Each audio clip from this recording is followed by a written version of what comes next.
welcome back to Mommy Magic and Me. I'm Shantasia. I'm Sienna.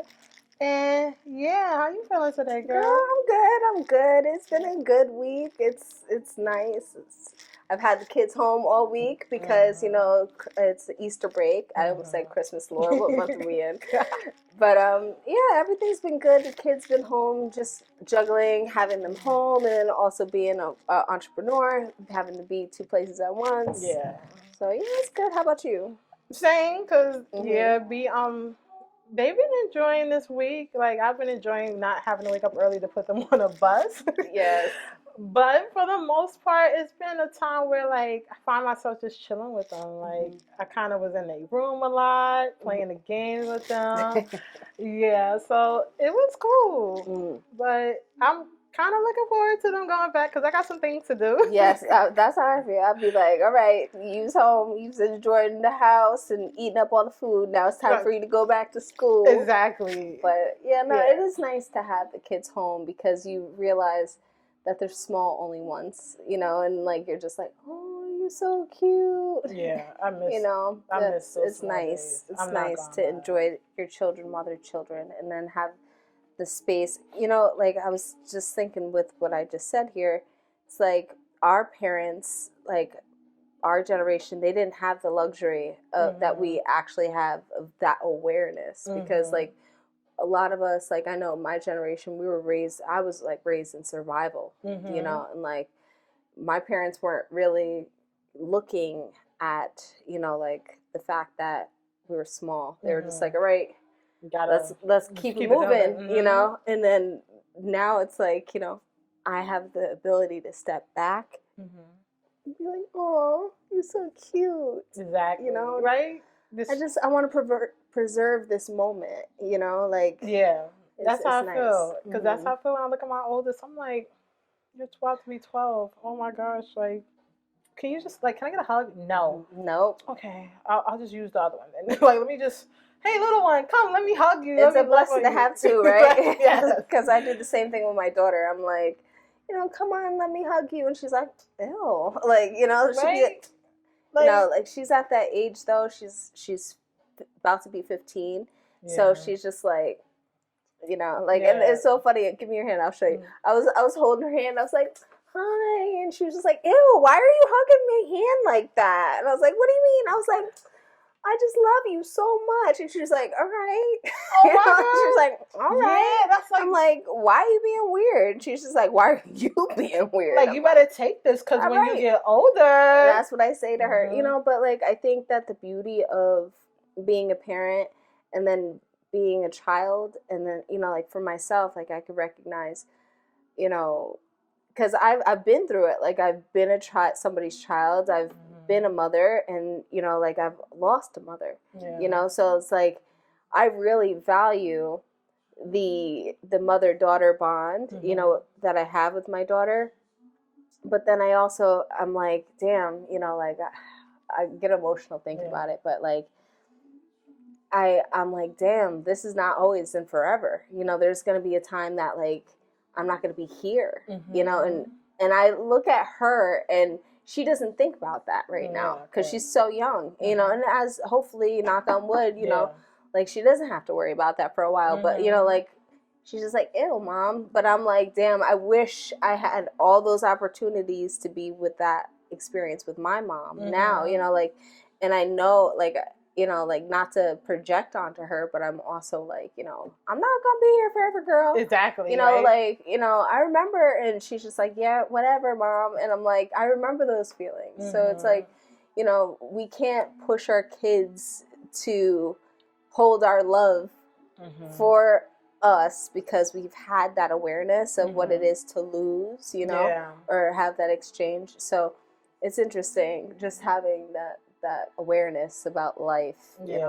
I'm at that space right now, but it's been like I said, it's good, but I really see the difference between my daughter and me, and I'm getting super triggered, girl, because I'm just like, oh my God, I was doing so much stuff at her age, like, and my daughter is so preserved, I'll say, in her Yeah. youth, that I didn't have the availability to. Yeah. You know, like when I was young, I was definitely like, I was running these streets real young. I was, and like Yeah. I was, you know, 15 years old, I was doing the most. The most. Girl. Like I was doing the most.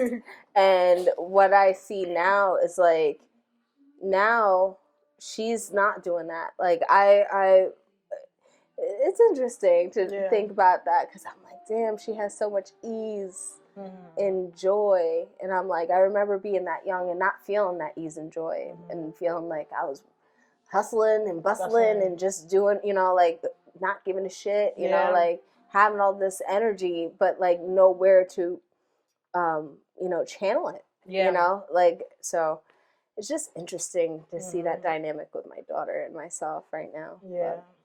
But that's what I've been reflecting on this week. But you know, you're not alone, because I also find myself like, you know, because I did this change where I'm up here now and I'm back. Like I went from being and living on my own. Now I'm back with my mom, and you know, it's been cool. However, when you already live on your own, you have this feeling already, and because I have my children, they have this feeling of freedom, and you know, it's different. And not saying like it's anything bad happening, no, but it's just I have my own space that I created where, like you said, you now have created this life for her where she's able to have this ease. And I think that's what, like, because I was definitely, what my parent as well was raised in a survival mode, which led me to start off definitely in survival mode. And, you know, now here I am at my age where my kids, and I'm like, you could be free. I let them be free. Like, please just don't tear up my house. Like, I tell them, like, yo, don't break my TV. We don't break stuff, but be free. Yes. Enjoy who you are. Exactly. And not putting pressures, or just allowing them just to grow. Like, even with schooling, like, before the pandemic, I used to tell people, like, listen, my kid is going to grow however he needs to. I'm not putting too much pressure on him, because I realize what it does to him. And now, look, everybody's like, oh, we're not giving too much homework now. Like, everybody's now like, oh, we're free now.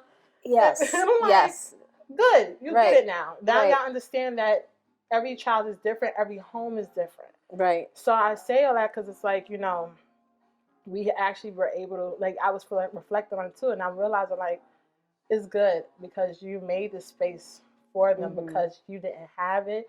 And it's better that we are giving that space and look at them like, I'm happy for you.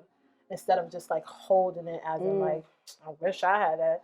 No. Right. Like, and that's a hard space to get from too, because like there was a point in time that I looked at my daughter, I'm like, she don't realize how easy she got it. Like, shoot. Like, girl, like, what are you complaining about? Like, you know, like, but I was coming from that space of like being raised out of survival and trying to like navigate myself out of that, right? Because you essentially give what you have, you know? And so I had to do a lot of inner work on myself, and like there's been a lot of opportunities that my daughter has that I did not have, and support in things that my daughter has support in that I didn't have. And I'm like, I don't want her to take it for granted, right? But at the same time, I'm like, it's her life. If she does want to take it for granted, so this is something too. What is taking something for granted? Is it my perception or is it actuality? Like, you know, like, what if she heard no to something, like taking something for granted or not taking it seriously? What if my sense of lack or inavailability to receive it at one point, and I'm like, oh girl, you better say yes to this, yes to this. But what if that is derailing her intuition to say no? You know, so like it's really about kind of really navigating their lives with them, but also allowing them to feel free in making decisions, you know, because I've had, you know, the experience of where, I think I touched on this last time, like I stopped going to school when I'm 16, and I moved out of my house at 16. I was doing a lot of wild stuff, and like my mother as good of a mother as she was to me, like, especially she mothered me from her own perspective. Like, and I think we also forget that our mothers are women, you know, that have these experiences that have nothing attached to who we are, right? So it's like she tried her best, but she was also healing at the same time. She was healing from the stuff that was put on her, right? So it's like she tried her best, and then like when I was 16, I was doing what I did. She was just like, "All right, leave, you know, go." You know, like, go, do what you're gonna do. You know, like, don't come back, you know, that type of thing. But I'm still your mother. Yeah. And, you know, like, she helped me, you know, like, very gently, you know, with, like, certain things, you know. But, like, from the time I was, like, 16 to the time I was, like, 23, I was, like, really, like, hustling dolo, like, just that's really doing. And I think about all that, right? And it's like, damn, you know, like, I was doing all this alone, you know, trying to establish myself.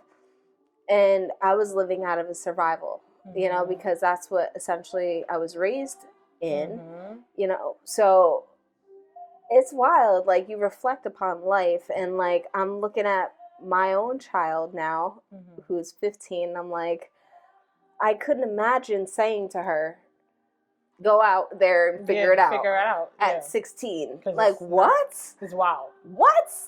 Especially now? Right, especially now. But, like, then, when I was 16, like, that's still wild. You know what I mean? Like, and my mother, the way she looked at it, and I had discussion with her, you know, like, about it as an adult. And she was like, I had 2 other children. You know, you was doing what you were doing, and you were stressing me out, and I had to let you do what you were going to do. You weren't listening to me. And, you know, so I had to focus on the younger children. And I'm thinking to myself, I'm like, still though, like, that to me was, I mean, that was her, I don't want to say her excuse, but her reasoning, right? Yeah. And, you know, I say that to say, like, my younger child, my son, who has special needs, who takes up a lot of my time and a lot of my energy, I would never, if my daughter was saying, like, having, and I can't, you know, they say never say never, but I'm going to say never. Like, I would never say that to my daughter, where I'd be like, go figure it out. You know, like, I've got this child here. I have to make a decision between the 2 of my children. You know what I mean? Like, at the end of the day, it's like, you got, I'm not going to children. Yeah, those are your children. Because I'm looking at it like, you decided to have all of us. Right. It's not my fault. And I'm, as a child growing up, I'm navigating, you know, and I'm curious, and I want to know, and and I get it. You have others, but it's all about balance. And the thing is like, you know, I look back on that time, and like, the stuff I was doing, I mean, I was wilding, like I said, but like, my mother, she was doing stuff too when she was that age, you know, and instead of like, I think the generation that she was in, it was like, don't ask, don't tell, don't say nothing, you know. Had my mother had these conversations with me, like, hey, I did X, Y, and Z. Being upfront about it, you know, like, don't do this. Instead of being like, oh, I never did this, and I would never do that, and don't you do it. Exactly. You know, like, I'm like, oh, well, I don't have any, you know, awareness of this, so I must try it, you know, rather than, like, so now, like, with my daughter, I'm radically honest with her. Like, honest with her. Like, I've told her my past. I've, you know, like, redirected her. I've been honest with her about things. And I think that puts her in so much more of a powerful place than to deny what I've done. Yeah, you know, it seem like you're this all perfect person. No, you know, right? I'm definitely not perfect. Exactly. I'm definitely not perfect, because that made, like, to me, that made my my mother, when she was telling me like, oh, I didn't do this, I didn't do that, but other people in my family and like people that were like, I grew up in the same community that my mother grew up in. So like people knew my mother when she was young, and gossipy people, right?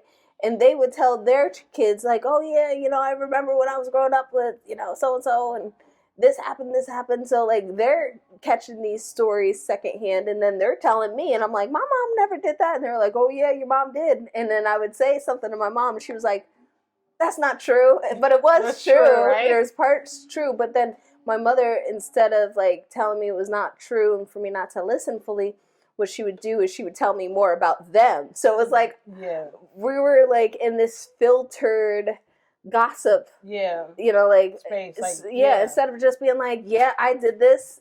So my daughter, she knows, like, I'm like, yo, I don't want you to learn about me from nobody but me.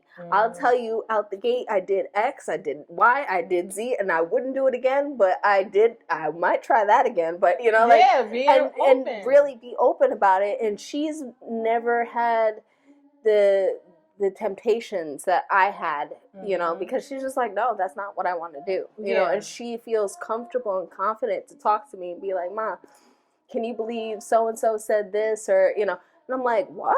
Like, so those, I feel like I broke that generational curse with my family, and we're introducing that generational progress of like, just having a sense of like healing with the mother dynamic, like in that, and acknowledging like I'm not always right, but my mom, her favorite expression was, I'm not always right, but I'm never wrong. And like, I'm not always right, and I'm okay with that. Exactly. So, and I love that, because that's one of my biggest things growing up was, when I got older and I used to be so angry with everybody, especially my parents. I'm like, why y'all wasn't just honest with me? I was like, y'all could have, like, they were like, but you wouldn't understand. I was like, it don't matter. I just rather you be honest with me. That's something like, I'm not gonna front. Like right now in this moment in time, my kids don't know certain things that I'm going through, but I will tell them. Like, like my oldest, he calls my youngest. They have two different dads. My oldest, I feel like he has awareness of who his dad, his actual biological dad is, but he calls my other son dad his dad because he raised him. However, I don't bring up the other person, but when he's ready, if he wants to know, I'll be like, listen, this is what happened.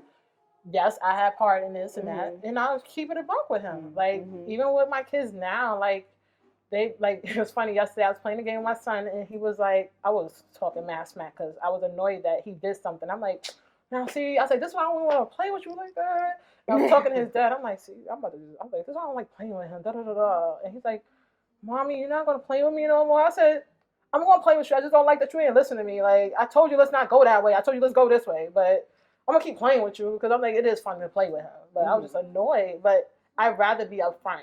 Like, right. He needs to hear the truth. I think that generations before us, they tried to cushion our feelings, but at the same time, like, they did it in such a way that it was like protecting in when it came to the way that they were perceived versus like what was actually important to protect you from. Exactly. You know what I mean? Like, because there's definite things that should be protected, but at the same time, it's not like, like our generation is more like hard, like we were raised, I mean, these kids this day are like butter soft, like their feelings get hurt, like, but those things, like, is it because this just came through, but like maybe maybe we're treating them butter soft because it's a reset, like to format them in a different way, like Agreed. Rather than to, because the way we were raised was not all good either, but it's like, you can't throw the baby out without the bathwater, you know, what is that expression? Throw the baby out with the bathwater? Yeah, you can't do that because, like, there was some value, but, like, the thing is like, it needs to change, and it's true, because, like, these kids, like you said, they're soft, but I do see it as a reset because now my child will raise his child and their children. Yes, and that's generational progress. Exactly. And I'm here for it. So yeah, y'all keep honest with your kids because that is gonna help them out. Let me tell you. Yes. Like first, like be honest. Like be upfront. Be honest. Be even if it makes you look bad. I think honest. that if it makes you look bad, like keep it a bug. Like I tell them straight up. Right. I much rather look bad to my child than for them to perceive me as bad from somebody else. Exactly. You know what I mean? Like, you know, like, because that's a wound that doesn't close all the way. Yeah. You know, like, because there's been things that, like, I had been told when I was a young person that made me not necessarily, I don't want to say didn't make me trust my mother, but it made me kind of be, like, confused. Like, it keeps you, like... Right. It's like, is this true? We're, you know, like... a little sus, like... Yeah, but it was, you know, but I look at that all now as to understand her in a different way. You know, God rest her because she's not here anymore, but like, you know, I look at her as such like a complex person. You know, like I could see her wounded child and I see her mothering and I see how motherhood healed her, and then I see how she had to heal herself and heal me, and then, you know, it was just like boom, boom, boom, boom, boom, boom. There's so many layers. I think motherhood is essentially like an onion. It really is. You know, it's an onion. It's an onion really for real, because it's like I look at her and her life, and my life mirrors my mother's a lot. You know, like the fact that my mother was a spiritual woman, you know, and had gifts. You know, like my life did mirror hers a lot. However, like I'm progressing in different ways that my mother did not. And like I remember towards the end of my mother's life, there was an experience that I had with my daughter, and it brought my mother to tears because, like, you know, my daughter was having a hard time in school that day. I got a bad letter, you know, like, and she was still small. She was like 8, you know, and she, you know, I got this information from the teacher, and, you know, instead of coming at my daughter the way my mother would came at me, like, oh, what the hell, you got these people thinking I'm a bad mother, and you know, because that's exactly the way she would have said it to me. Like, I calmly talked to my daughter, and I was like, you know, what's going on? And she told me, and then she was like, you know, I had told her, I was like, you know, listen, you have to pay attention in school, you know, because if you don't pay attention, X, Y, and Z is going to happen. And, you know, if this happens, you know, like, I don't want you to be labeled by, you know, doing this. And, you know, like, I really broke it down to her, like, on an adult, like, you have to level. And, you know, all this happened in front of my mother. And my mother, like, I looked to her, and she's just smiling at me, and she, like, started to tear up. I was like, you good? What happened? And she's just like, just so proud of you. That was so beautiful. And I was like, well, I learned it because that's what I needed. Yeah. You know? And she didn't, instead of being offended, like, well, I didn't get, she was like, I understand. I respect you know, I that. respect it. And it was like one of the most powerful moments with my mother as a mother. You know, I think that's a beauty and gift to have for those experiences. I love that. Yeah, it was good.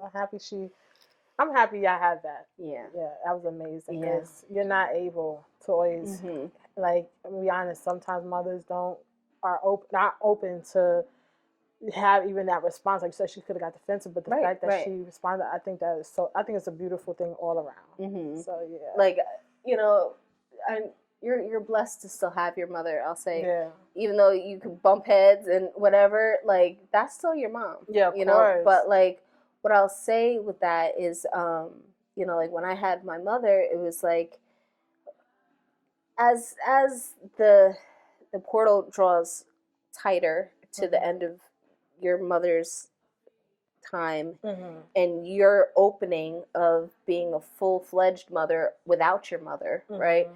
What I will say is, like, you begin to mother your mother, you know, in the ways that they didn't get mothered, right? Okay, I see. You know, so that's what I've discovered, you know, like, within my own experience, you know, and I've you know, I've talked to other women that have lost their mother, and I kind of always hear the same story, you know, but there was a time that, like, my mom was having a really difficult day, you know, with being ill, and you know, like she was just very emotional.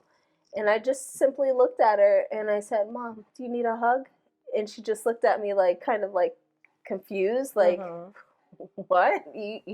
Are you like, you know, a baby, you know, like you would say to your own child, like, oh, you're having a hard day, do you want a hug, you know?" And like I said it to her in a gentle way like that, you know, and she looked at me and she was like, yes, you know, yes, I do. And I was like, all right. So I took her, and she was so frail and small at that time, and I took her and I scooped her in, and I like held her, and I like kind of rocked her, and I held her. She needed that. And she just bust out crying, and just so much healing, you know, and she had never been hugged like that from my grandmother. And she needed a motherly hug. As like, who mothers the mother, you know, except the child, you know, like the child like she told me, and it gets me emotional to think about it, but she told me, she was like, that hug that you had given me was like all of the mothering and nurture that I had tried to give you coming back to me all at once. And it was a powerful moment. And like, I didn't think anything of it. To be honest, I didn't think anything of it. That's just what she taught me, you know, like growing up. Like, my mom was very nurturing in that way, you know, but like, I didn't think twice about it. I was just like, you need a hug? Come here, baby. You know, like, come here, you know, like, I'll give you a hug, you know. But that's what she had instilled in me, is to give, you know, to be a giver, to be, you know, like, not look to receive, just to give. And like, I told her, I was like, yeah, this is what you taught me, you know. And she was so proud of me as a mother because I do that. And it's interesting because like her best friend, who is still a person in my life, you know, said that to me, and she knew exactly, like, she was just like, that hug that you gave your mother, I heard about it, and she told me, and I was like, you know, I was like, wow, she mentioned it, like, I didn't think, she's like, oh, it was something for her, and I was like, wow, you know, like, it was such a healing moment, because like, you know, to be able to be blessed to heal your mother's childhood wound is amazing. Is like, like, this is what I stepped into the healing space to do, right? Yeah. So, yeah. I love that. Oh, man. So, yeah, I'm sorry, y'all. We went like so deep on it. This is not part of the podcast. This is not part of the script today. But I feel like maybe that's what needs to be shared. What needed to be shared. The energy of what's going on, you know, because it's definitely there. And you know what? Tomorrow being Easter, it's like rebirth.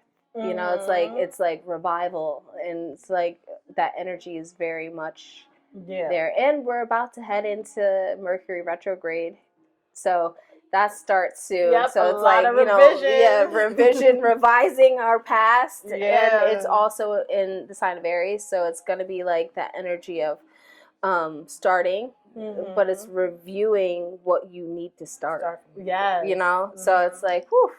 Yeah. Lots of good stuff. And that, I love it, because I feel like we need that. Like, we need to do a lot of revision, because I feel like with the whole, like, us doing this podcast, I feel like we had like a moment. If y'all noticed, we had a moment where it had to stop, and we let it be. And it has helped me revise, okay, how do I need to move forward? What's some of the things I need to do? Because, you know, this was created, and I know the reason behind it being created, it was needed. And I feel like, you know, One Most High is letting me know, like, I'm going to need you to be focused. And right now is the time for me to do that revision, heal certain parts of myself, and be ready, because I'm not going to lie to y'all. I don't want to come to y'all like I'm open, honest. We want to be open, honest, and it's raw about being as authentically who we are as we possibly can be, I think. And like, I think that's the discussion and I think that was like the I don't want to say the hold up, because we're both very authentic, but like, we were just like, damn, how do we even start something like this? You know, like it had to be something that we felt both at the same time and ready to be discussing, you know, because it's personal. It's personal. It's and personal. That's listen, we're both Virgos. Right. We are like Right. We share Hell with, no. yeah. We'll share with each other, but share with y'all? Like, that's a big deal. Yes. That's a big deal. But it is something we come to the understand that we all need this, especially in this moment in time, because it's a lot of us right now that are starting to heal a lot of, like, we are being chosen to heal a lot of generational trauma. And also we have children, and like mental health, especially like kids with special needs, is becoming like more like, it's like almost like it's more prevalent than it was, because it didn't have a label back when we was growing up. You know, like it was just like, oh, he had been touched. Like that was it. Like, you know, like, oh, he's a little touched. You know, like, oh, he's funny. You know, like, or he's, you know, like, he's a little weird. You know, like it was never like, oh, something. You know, like, what can we do to help this child? It was just like, hands off. I don't know. He's weird. Yeah, you know, like, right, a little touch, especially within not even like the mental health community within our generation, but like within the Black community. Yes. You know, like the Black community and indigenous communities. Yeah, it's like it's not even talked like about. Anybody that is ethnic, like, because I even met other people, like, you might have some Hispanics, they like, they don't discuss it. Right, it's like it's not a discussion. Yeah, and it's sad because it's like, this is more prominent in our community, and this is something we need to be discussed. Like, we even have books like Native Son. Like, literally, he wasn't Native Son. I think that is that the name of the book? I know what you're talking about because I see the cover. Yeah, if it wasn't, it was one book where the guy, it was something wrong with him. It wasn't Mice of Men. It was a Black. I think it was Native Son. Y'all know, I've been reading a lot of books. So that was I don't know if that's the book that I'm thinking of, but there's another story kind of like that, and it kind of ties into what we were talking about earlier. Is earlier amongst ourselves, not with y'all, but like Green Mile, the Green Mile. Yes. You know, Green Mile. John Coffey had spiritual gifts, right? But he was put in the position to, you know, like, he didn't hurt those children, but like, he was perceived to be hurting those children, but he wasn't. And he was, if you listen to him, he was like a little slow, like a little, little touched, you know, like, but at the same time, you know, like, he was so powerful, and like, that was actually one of the things in the book. Like, I read the book and saw the movie. I liked the book better, to be honest, but like, in the book, he says, he's like, like the guard, he says, you know, like, I think that I've lived so long as a punishment for killing one of God's divine children, you know, like, you know, and that's what starts the whole book, you know? Yeah. So I say all that to say, like, special needs, special needs and spiritual needs, they, you know, they kind of come hand in hand. Spiritual gifts, spiritual needs. Why do I keep saying that? Spiritual gifts. That could be spiritual gifts and special needs create spiritual needs. There we go. But, you know, like, there is a need for spiritual gifts to, you know, like, essentially be not necessarily defined, but like, I think that it's there, you know, like, because a lot of people that do have spiritual gifts tend to be received as people with special needs, you know, and like, you know, it's interesting. So like, my son, he's been tapping into his spiritual gifts, and this is the age that my son is 4 turning 5, and I was 4 turning 5 when my gifts started percolating, like, right? And I remember my mother used to tell me, like, when I was 4 turning 5 and my gifts started percolating, she said that I didn't talk until I was 4. Like, I didn't speak. And she was like, you know, nervous. She was like, what's wrong with her? You know, like, but the doctor was like, no, nothing's wrong with her. She's just very, you know, aware, and she's trying to, like, she doesn't have the articulation yet, you know? And so what happened essentially is, like, I was seeing stuff, but I just was like, whoop, I don't know what that is, you know, like, whoop, you know, like, not saying anything. And my son, you know, like, he's seeing stuff, like, he's seeing, like, you know, things that I see too, you know. So I'm like, he'll say something like, do you hear that? Do you hear that? And I'm like, yep, I hear it. And he, he's just like, oh, oh, right? Like, like he's like, do you hear that? Do you see that? And I'm like, yeah, I do. Sometimes I haven't, but like majority of the time, I'm seeing the same things that he's articulating to me. And my daughter, who doesn't have the same spiritual gifts, my daughter has dreams and premonitions. So her gifts are not like mine, but she has gifts, right? So my daughter's sitting there like, what do you guys see? Like, I wanna know. Right. And then me and my son are just like, well, I see it, I hear it, So what I say is like, my son does have special needs, but his articulation to those things, it's like, he's oversaturated and overstimulated in his environment, and that's creating a speech impairment, like a speech comprehension, like, whoa, this is happening all at once. How do I ground? So like I've been working with him with like bringing in some of my shamanic techniques, like with the rattle, with like sound, with song, like, so his new thing is like putting his arms out and be like, do the rattle, mommy, do the rattle on me. So nice. I'm praying over him, and I let him do it to me, and so it's trying to balance the spiritual gifts and the special needs and being able to communicate them in a way that he's able to understand them too. So I love that. Yeah, it's so crazy. Girl, I wish I met you like when I had my son, like my old son, because like, so well, I'm here now, sis. Okay, right, you got me now. Yeah, because right now what you're telling me is helping me. And because with my oldest, his biological dad, I didn't know, but they're from DR, so okay, they have they got gifts. They got their gifts, and he shared with me that his grandmother did, and so it didn't dawn on me because I wasn't.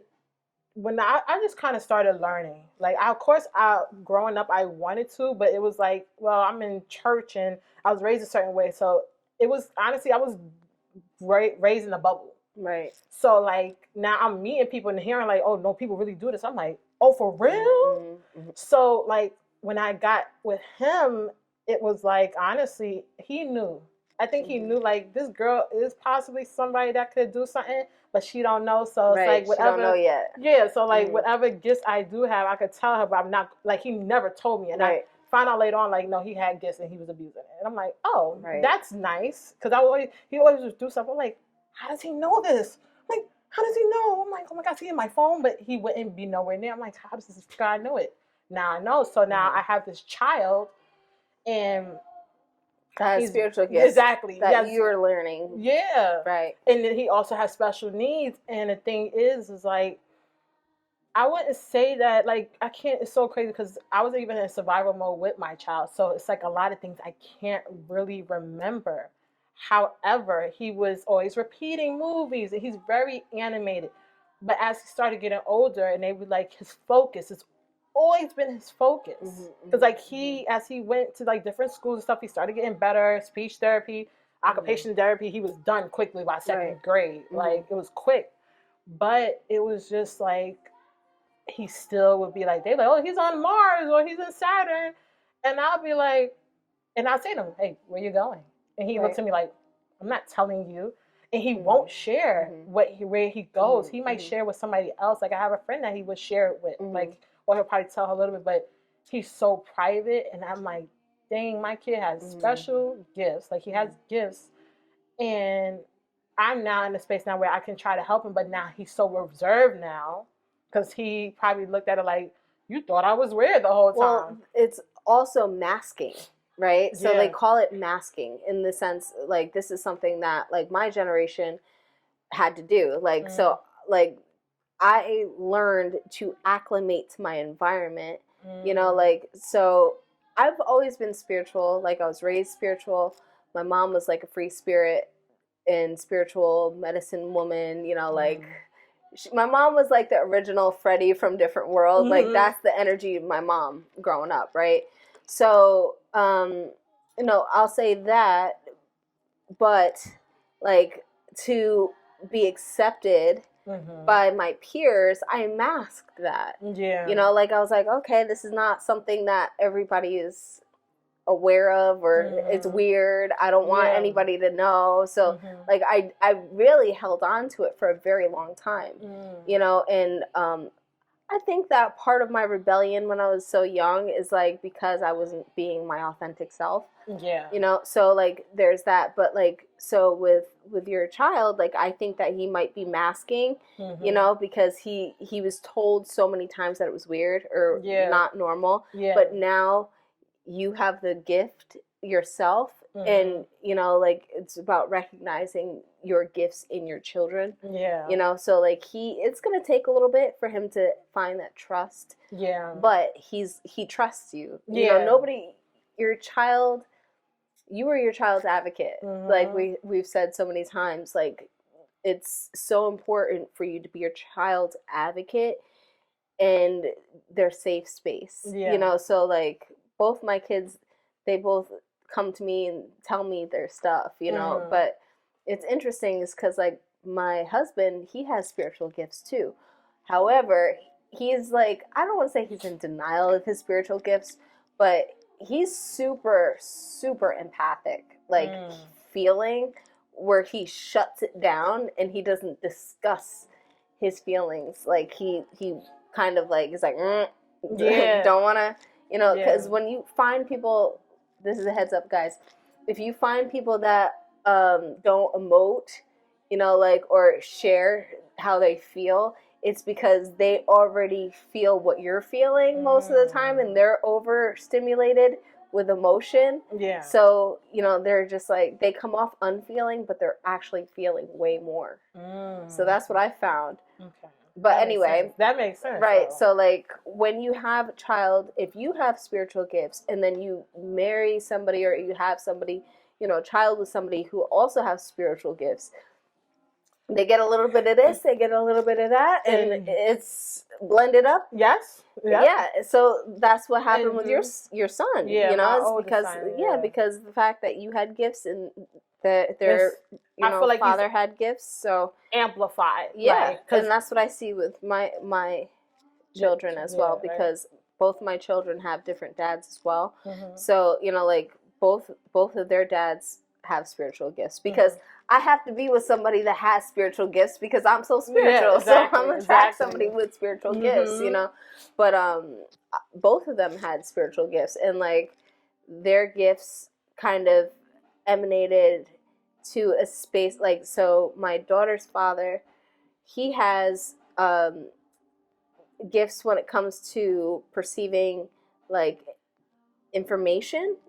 So his gifts are pretty neat. I thought his gifts were pretty cool. Like, you could write something and he could read it and tell you about exactly what you thought when you felt that, when you saw it. Like, he could read handwriting. Oh, wow. Extremely well. I thought that was so neat. That is like dope. Back in the day, I was like, oh, that's cool. You know, like, so, and he has, you know, he's very, you know, Scorpios are very intuitive. So like, he's a water sign too. So, you know, like his spiritual gifts kind of permeated to my daughter alongside of my own spiritual gifts that gave into her as well. And what I see is that her energy is like, she's very perceptive and she has like premonitions and things like that. Now, like my son and my husband's very, you know, like very much an empath, and I have the gift of sight and sound. So like, you know, my son sees and feels everything. Like, sees and feels everything. And he's like, I see this. Do you see that? Do you see this? His new thing is like, he sees things all the time, and he's always like pointing to certain objects, and he's like, do you see that? Do you see that? And I'm like, yeah, I see it. You know, like, I see where you're going with it, you know, and like, but when you have special needs, like, because my daughter doesn't, you know, but my son, his perception is different. So, like, for example, like, the, you know, the symbol of the monster sign, like the, like Red Bull monster, you know, like that M. So we were in the grocery store the other day, and he kept saying, he was like, you see it? You see it? I was like, what am I looking at? And he kept pointing to it. And he was like, do you see the horse fish? And I'm like, what horse fish? and he was talking about the symbol, like the logo. And if you look at it, it looks like seahorses, like the way that the M goes. Right. And I was just like so blown away that he saw it that way, because like I was like, horsefish, what? And like I was like, seahorses, he calls them horsefish. Yeah, but like I was like, what is he saying? And then I looked at it, and I had to drop my awareness, because I know what it means. And I was like, what and then I looked at it and I saw the seahorses, and I'm like, oh, that's what you're seeing. Crazy. And he said it. He was like, the horsefish. Like, and I was like, so, you know, think about kids with special needs and spiritual gifts. They're going to see things in a different reality, you know, like that we actually day to day see it. Yeah. You know? Yeah, I believe that. It's funny because my youngest son's dad, he literally drinks Monster all the time. So now I will see and I'll be like, yeah, you know what that looks like now. Right? Yeah. But it's interesting because, like, I like how you said, like, both your children have different things. Because, like, my oldest son, I feel like he's definitely empathic. Because, like, if me and, like, you know, my youngest son's dad, when we would go at it, we didn't do the yelling. We were very, like, private. We didn't want them to know. Because at the end of the day, we don't want y'all to feel that. But my oldest son always felt it. He always called him by his name. But when we would go and have our conversations, he'd be like, "Hi, Daddy, I love you." I'd be like, "You know what's going on." But with my youngest son, I kind of knew. So his dad, basically hear your thoughts sometimes. So one time I walked by. Yeah, I was going to say that, right? Telepathic. It's telepathic. Because he sometimes said that he could hear me, like, if I walk by the bathroom, he could hear my thoughts. He said, I was walking by and he said, huh? I was like, what? And he was like, you said da-da-da. I was like, here you go. Here you go. Now, mind you, I'm okay with it because now I'm, like, in a different space. But back in the days, I'd be like, please. Like, so I'm not going to lie. When I would be around her, I'd be very aware, like, watch what I'll be talking about and stuff. But my youngest son, when he was born, I'm going to just be so real. When my oldest son was born, I thought he was the most drop-dead gorgeous baby ever. He is a good-looking little boy. Yeah, he had hair, all that, cute. But with my youngest, and he felt some type of way, but it wasn't to, like, make him feel bad, but he looked like Benjamin, but he did a reverse. And I was like, and I was trying, you know, when you first come out, you'd be like, oh, and some people still feel like, you know, babies when they first come out, they're not cute. But I felt like my oldest was cute, so I'm like, you know, my baby was cute. But my youngest, he just looked old. And his grandmother used to call him Old Man Possum. I'm like, Old Man Possum? Yeah, because he looked old. And I'm like, and I tried to take a picture. I'm like, dang, I did not share him for like days.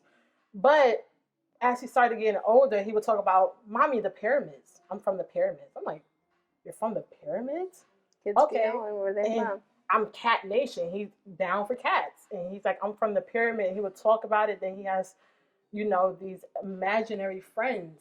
And when I looked up these friends, it was one of them is Yan. And I'm like, that sounds like an Asian name. But he has these imaginary friends and stuff. And I'm like, this kid I already knew he was an old soul. I'm like, whoever this person is in him, they said, I'm back ready to like do some things. Mm-hmm. And I can see it because my youngest, he's very aware. Like he picks up, he moves very quickly compared to my oldest son. But like you said, like when you have spiritual gifts and special needs, it does, like, the perception is different. Mm-hmm. So it's interesting, like my youngest son doesn't have like, you know, special needs, but it's like, yo, this kid is old, like you've been here before. And it's just so amazing because, like, even last night, I ain't gonna lie, I swear I seen something walk by the window, and the window's not on the bottom floor. We're at the top floor, so ain't nobody walking by. Right. And I thought somebody walked behind me because it's the reflection, it was dark. So I looked, I was like, oh, snap, ain't nobody here? I'm looking for the kids. I'm like, oh my gosh. So he came up and he was like, Mommy, let me tell you this. Before we left, the blinds to the back door was open. Why I came downstairs, I was like, don't worry, I actually closed it because it looked creepy to me. And I was like, no, let me close this. He's like, I was about to say, oh Lord, it's a ghost. And I was like, yo.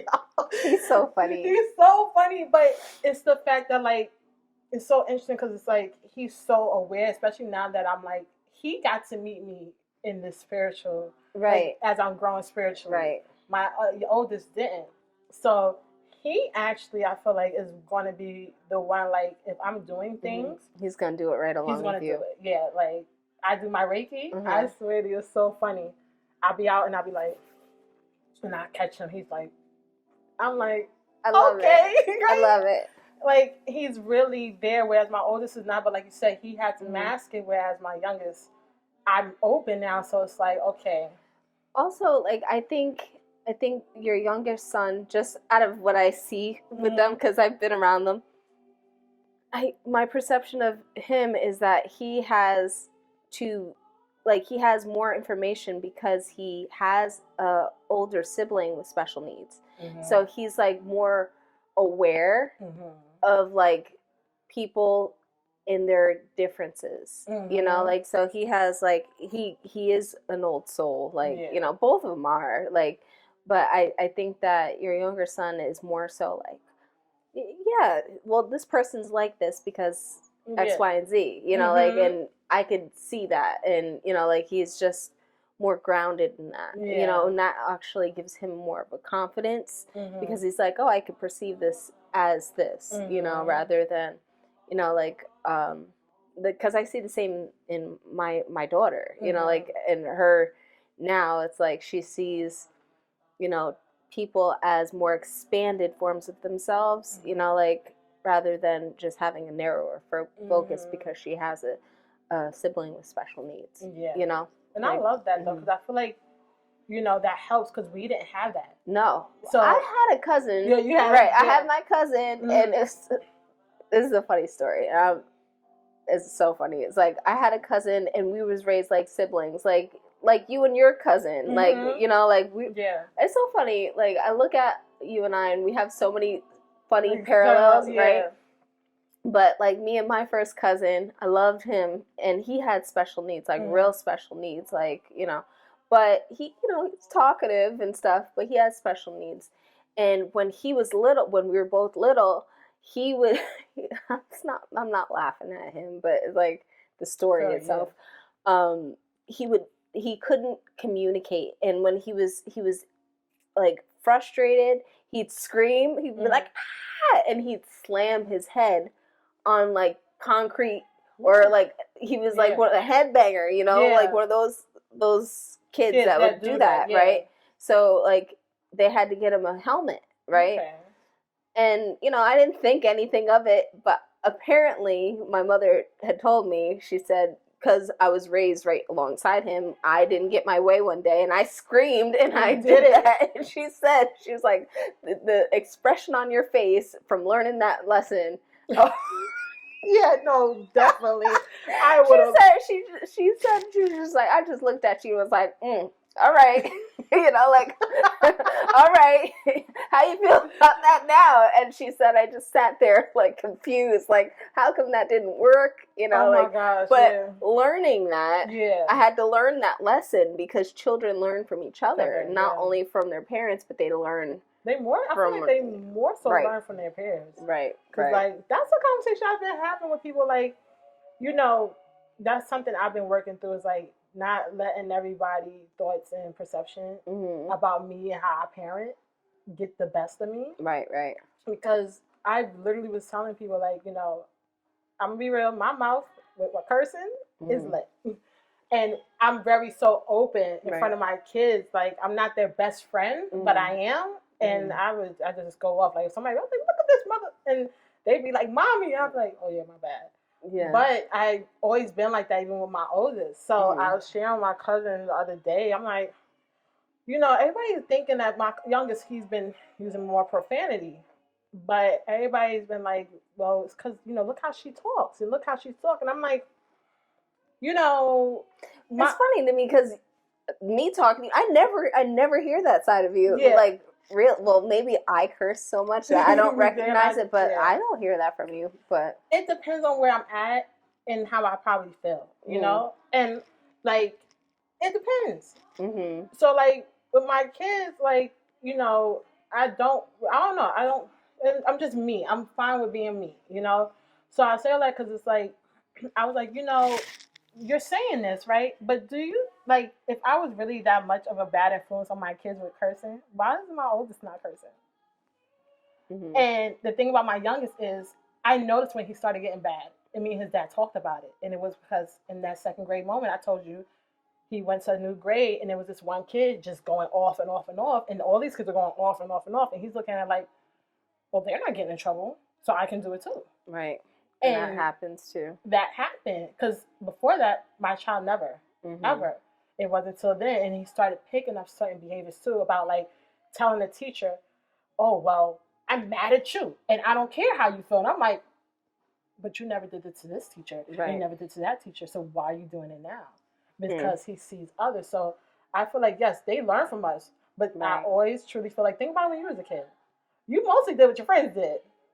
If not, like, you know, you. I wasn't that way. Yeah, you like, wasn't. I was definitely like, I watched what other people did, and then I'd be like, all right, they're doing that. I'm gonna go a completely different way. Yeah. Like I was the opposer. Like I was the influencer, if anything, and I'm still the influencer in many groups that I run. Right. So like I influence people. Like I was like never fallen under the influence. Like I was usually the one who was the troublemaker. Yeah, so I was the one who was like kids were following. Well, then I would be right with you because I swear, my mom still be like, when in high school, I was really not. I was really one of those quiet girls. With the friends I had, we were like, at the time I went to a specific high school, and long story short, something happened to my friend where this person spit on her. Yes, girl. Literally, we thought it was the female, but later on we found out it was the guy that she was dating that did it. Mad nasty, dirty. Long story short, we knew she was ready to rag and tag on him, as she should. They stopped us. Literally told the dean and all of them, like, listen, you better get them before we get them. But I didn't think I was gonna fight. I just thought, like, you know, we're gonna make sure nobody jump in. We had this. They was walking around, cruising through the school. So we put our stuff down. It was premeditated. But oh well. Put the stuff down. We was looking. Everybody's like, oh, they about to fight because we was looking to catch them. Finally, my homegirl caught her in the hallway. She just walking all chill with her big old coat on. Homegirl ran up. Bing! And I was like, and then we all just circled. And then the guy just started swinging on all of us. So we were literally fighting. But my mom was like, so you really jumped in that? And I'm like, yeah, he spit on her. And she was like, really, you're friends, so you jumped in? I'm like, and I had to think about it because I had a bracelet, a charm bracelet that my aunt gave me for Christmas. Oh. And I put it in my book bag, praying that I don't get it, broken during the fight. And I lost it and never seen that thing again. So I always think back like, dang, that's what I get. Yep. Well, I don't want to say but like, it's a lesson. It was a lesson, like, because you lost something of value because of trying to knuck and buck for somebody else. Are you still friends with her today? I don't want to say we see each other on Instagram, but I had that. But you see, like it's like we're not like close how we were, and I'm like. And that happens, and I'm like, that's a story I would tell my kids, like, yo, really think before who you and it was, but that's who I was, like, I was the person, like, my friends I always got to defend my friends, but I'm learning, like, nah, that was, I would never do that again. I had braces, got punched in my mouth. My face got all scratched, the inside. I didn't walk away, listen, I was not bruised up. Oh, no. Thank God. But homie literally did like this to all of us. Bang, bang, bang. And I was like, what? Yeah, it was crazy. Oh, no. But that's a story for a whole nother day. Our scrappy stories, because I got some too. Yeah, that's all we have for y'all. Yes, that's what we have for today. Yeah, because we went over time. But till next time, we'll talk to you soon. All right. Later.